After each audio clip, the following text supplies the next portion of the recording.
ये बिल्कुल बेलगाम हैं। उन्होंने तय किया कि अनिल विज जी के आगे हाथ जोड़ लेंगे। उनके खुद के मंत्री ने उनकी बात नहीं मानी।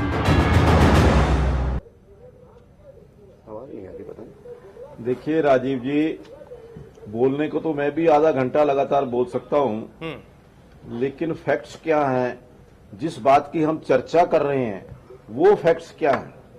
अनिल विज जी ने ये जो कहा कि राजीव गांधी जी का नाम स्टेडियम्स के साथ जुड़ा हुआ है, इस देश के अंदर हजारों लाखों शहीद हुए हैं जिन्होंने देश के लिए कुर्बानी दी है।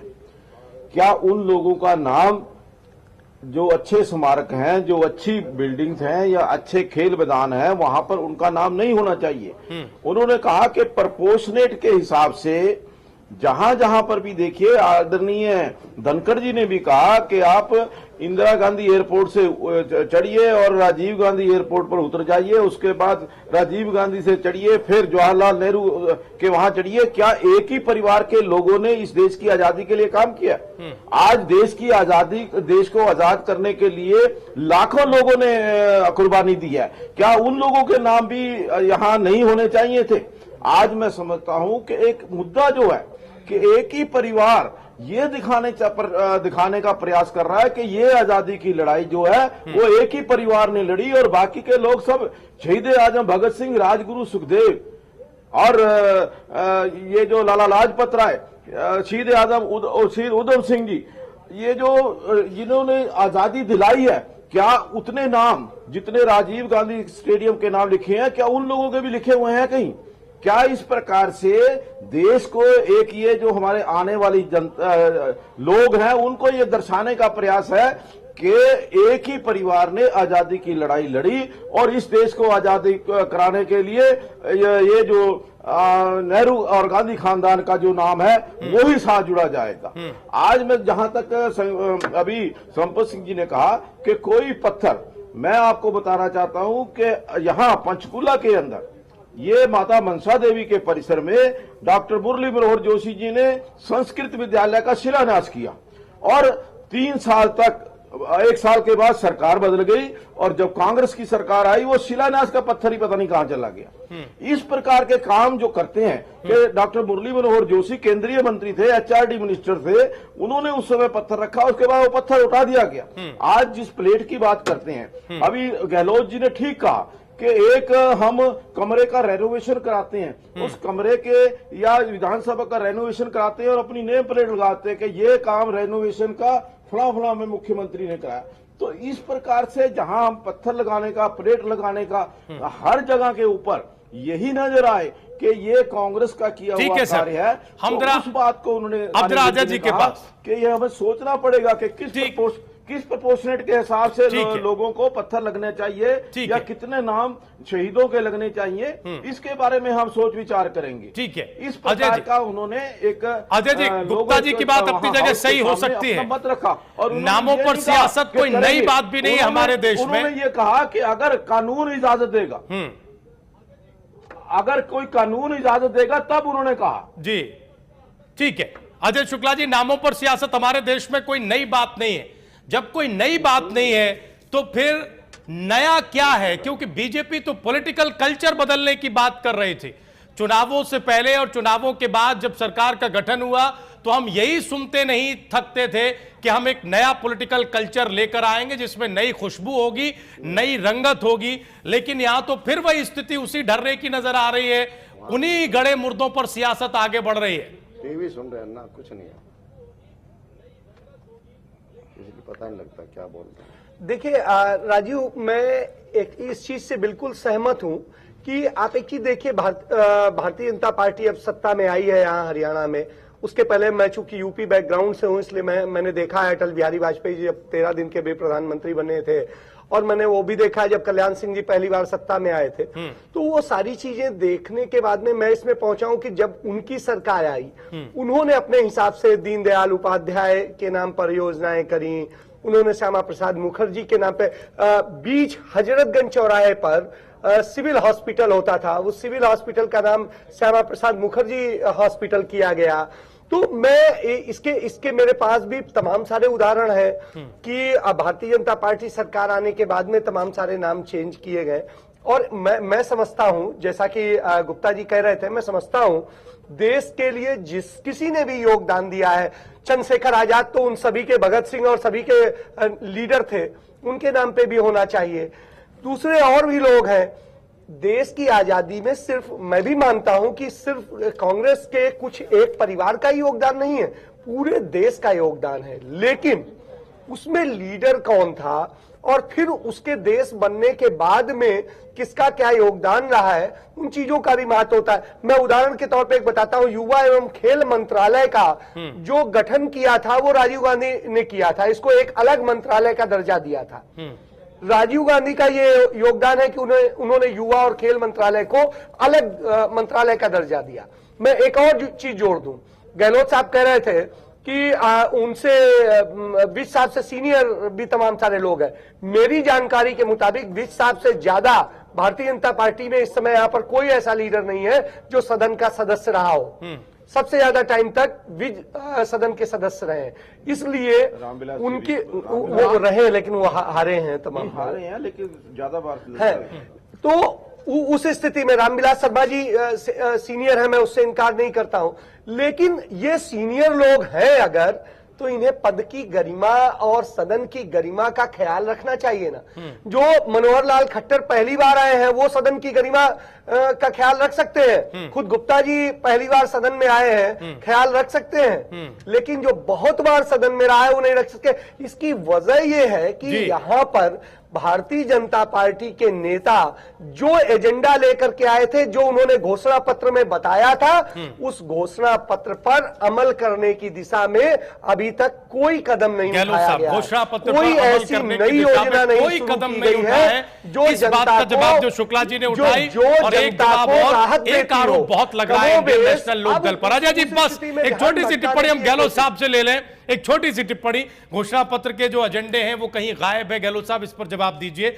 एक आरोप जो इनेलो पर लग रहा है, जो कल हुड्डा साहब ने फिर प्रेस कॉन्फ्रेंस में लगा दिया कि इंडियन नेशनल लोकदल प्रदेश की मुख्य विपक्षी पार्टी नहीं बल्कि बीजेपी के मुख्य सहयोगी दल के तौर पर काम कर रही है। बीजेपी की बी टीम है आप। संपत जी ने अभी उसको दोहरा दिया जब आप अपनी टिप्पणी कर रहे थे। क्या यह सही है? वाकई आप लोगों का सॉफ्ट कॉर्नर है क्या? जहां तक घोषणा पत्र की बीजेपी की बात है, मैंने, अगर आपने डिबेट में सुना होगा तो सबसे पहले ये कहा कि ये 157 वायदे करके आए थे, एक भी पूरा और मेरे को नहीं लगता कि उनमें से कोई भी एक वायदा पूरा किया है। दूसरी चीज, संपत सिंह जी हमारे बड़े वरिष्ठ साथी रहे हैं, सहयोगी रहे हैं, नेता रहे हैं। मैं बड़े अदब से कहना चाहता हूं, क्या हमने भूपेंद्र सिंह हुड्डा से डिक्टेशन लेनी है क्या? हम क्या करेंगे? कांग्रेस का इंडियन नेशनल लोकदल ने शुरू से विरोध किया है। कांग्रेस की गलत नीतियों का हम विरोध करते रहे हैं। जहां कहीं जनहित की बात होगी, वहां कोई बात होगी, हम उनके साथ भी होंगे। परंतु आज हम उनसे डिक्टेशन लेके नहीं चल सकते जी। वो अगर हमारे साथ किसी मामले में आएंगे तो वो बात दूसरी है। रह गया ये कि आज कांग्रेस के मित्रों को ये बात तो इतनी आखिरी, आप किसानों के साथ आज क्या हो रहा है हरियाणा में, किस तरह की उनकी दुर्गति हो रही है, बिल्कुल किस तरह के और वायदों की बात है। हमने ध्यानाकर्षण प्रस्ताव कल भी दिया हुआ था किसानों की बदहाली के बारे में संधू साहब ने, और परसों भी बेटी बचाओ और उसका बड़ा इंपॉर्टेंट मामला था। हरियाणा के माथे पे ये कलंक है, जो हमारा लिंग अनुपात है वो बहुत कम हुआ है। इन सारे मुद्दों पे लेके मुख्य विपक्षी दल होने के नाते हम अपनी भूमिका निभा रहे हैं। उसकी हमें कांग्रेस के मित्रों से डिक्टेशन लेने की जरूरत नहीं है। और कांग्रेस के मित्रों की तो ये हालत है जी, वो अभी ये मानने को तैयार ही नहीं कि तुम आज विपक्षी दल भी नहीं हो।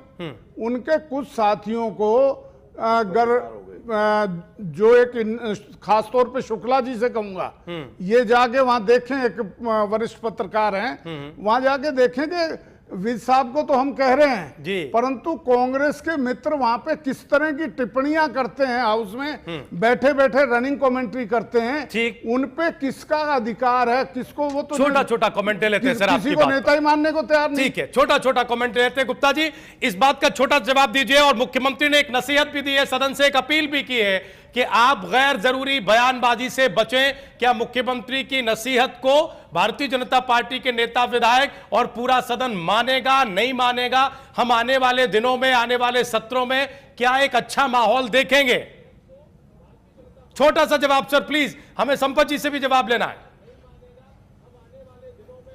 देखिए, जहां तक मुख्यमंत्री जी का सवाल है, मैं समझता हूं कि मुख्यमंत्री जी का दिल जितना विराट है, जिस पर जो उनकी कार्यशैली है, शायद उसको कोई समझने में आपको बहुत समय लगेगा, लेकिन उन्होंने अपने आचरण से ये पार्टी के विधायक ही नहीं समझ रहे सर, हमें तो समय लग जाए कोई बात नहीं, पार्टी उनकी कार्यशैली को नहीं समझ रही है, नहीं सपोर्ट कर रही है। सब समझ रहे हैं, कोई भी विधायक उनसे बाहर नहीं है। और जहां तक जो अभी गहलोत जी ने कहा कि अभी तक कांग्रेस के कुछ लोग वो उस सत्ता के उसमें से सत्ता का नशा भी उतरा नहीं है।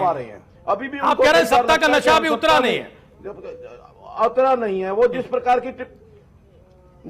की टिप्पणियां करते हैं, जिस प्रकार का व्यवहार करते हैं, वहां उनको ये लगता है कि आज भी मैं जहां कल जो अध्यक्ष की कुर्सी पर बैठा था, आज को उनको नीचे बैठ करके भी ये लगता है कि मैं ही। ठीक है संपत जी, छोटी सी टिप्पणी सर, प्रकार की जवाब ले लेते हैं। जवाब अब समय नहीं, संपत जी बस, गुप्ता जी संपत जी से जवाब ले लेते हैं। देखिए, मुझे मैं कहता हूँ बड़ा अफसोस होता है, गोपी चंद जी ने वही बात कही, ज्ञानचंद जी ने उनका समर्थन किया, तो प्रमाणित हो जाता है दोनों एक है। आपके एक कहने से क्या होता है? आप तो चाहते हो, आप तो चाहते हो, आपके कहने से मैं एक थोड़ी मैं कहता हूँ, नहीं चाहता क्या हूँ, मैं तो कुछ नहीं चाहता। मैं चलो जो भी है ठीक है, आपने हमसे सर्टिफिकेट नहीं लेना, बात खत्म होगी और क्या है। मैं ये कह रहा हूँ कि जहां तक कॉलिंग टेंशन मोशन की बात है, तो मैं तो सरकार में रहते हुए बाकायदा हेल्थ पर भी, एजुकेशन पर भी, हर चीज पर देता था। इसका मतलब मैं सरकार के खिलाफ थोड़ा ही था, लेकिन ये बातें अपनी कहनी पड़ती है। दूसरी चीज जो है ना, इन्होंने एक और कह दी कि अभी तक भूले नहीं है। भैया भूल गए हम तो अच्छी तरह से, हमारी 15 सीटें हमें मालूम है, हम अच्छी तरह भूल गए, सताव हम नहीं रहे। आपको गोपी चंद जी याद होगा, मैं ज्यादा टिप्पणी नहीं करना चाहूंगा, लेकिन हमारे एक सम्मानित नेता कहा करते थे कि मैं जो है अपना गड्ढा जूते पर मार के कि सारी उम्र राज करूंगा, कभी नहीं जाऊंगा। ये कोई भी नहीं कर सकता। देखिए, प्रजातंत्र है, आना जाना चला रहता है, क्योंकि प्रजातंत्र में बड़े बड़े लोग हारे हैं, बड़े बड़े लोग छोटे लोग जीते भी हैं। ये प्रजातंत्र है, कोई इस पर गर्व नहीं कर सकता। हाँ, इस बात पर गर्व कर सकता है कि मैंने विधानसभा के अंदर क्या कार्रवाई की, मैंने अपने इलाके की बात कैसे उठाई, मैंने हरियाणा के लिए क्या किया अगर सरकार में हो तो, और विपक्ष में हो जनता की आवाज मैंने उठाई कि नहीं उठाई, और वो भी सम्मानजनक तरीके से। ठीक है सर, देखिए ये सम्मानित हम लोग सब सदस्य होते हैं। सर समय बिल्कुल नहीं है, संपत जी समय प्लीज बिल्कुल नहीं है। 20 सेकंड में अजय जी का फाइनल कमेंट ले लेते हैं। संपत जी समय बिल्कुल नहीं, Ajay ji final comment sir please 20 second में। कोई बात नहीं, जितना आप देंगे उतना अस्वीकार है। मेरा ये मानना है कि गहलोत साहब ये कह रहे हैं तो इसमें कहीं ना कहीं थोड़ी बहुत सच्चाई है कि कहीं ना कहीं अभी भी इस बात का भान है कि हम कहीं सत्ता में बहुत सशक्त ढंग से रहे हैं। विपक्ष उस समय नगण्य था, संपूर्ण विपक्ष की भूमिका में भी कोई नहीं था कि विपक्षी दल के नेता का स्टेटस मिल सके। ये भी स्थिति देखी है, ठीक है। तो इसका कहीं ना कहीं मिल जाता है। धन्यवाद। लेकिन इस चीज के साथ में ये भी है कि भारतीय जनता पार्टी को यह नहीं भूलना चाहिए कि वो सरकार नहीं है। सरकार बनाने के लिए उन्हें जनता ने भेजा है, वो जनता के प्रतिनिधि हैं और सरकार में सेवक हैं। जैसे नरेंद्र मोदी कहते हैं वो प्रधान सेवक हैं, वैसे उन्हें गवर्नमेंट कहने की बजाय सेवक कहना चाहिए। बहुत धन्यवाद हमारे सभी खास मेहमानों का स्टूडियो में आने के लिए और इस चर्चा में शामिल होने के लिए। आज की बड़ी बहस यहीं तक, लेकिन आप लोग कहीं जाइएगा नहीं। आगे देखिए 21 जिले 21 खबरें। ये बिल्कुल बेलगाम है। तय किया कि अनिल विज जी के आगे हाथ जोड़ लेंगे। उनके खुद के मंत्री ने उनकी बात नहीं मानी।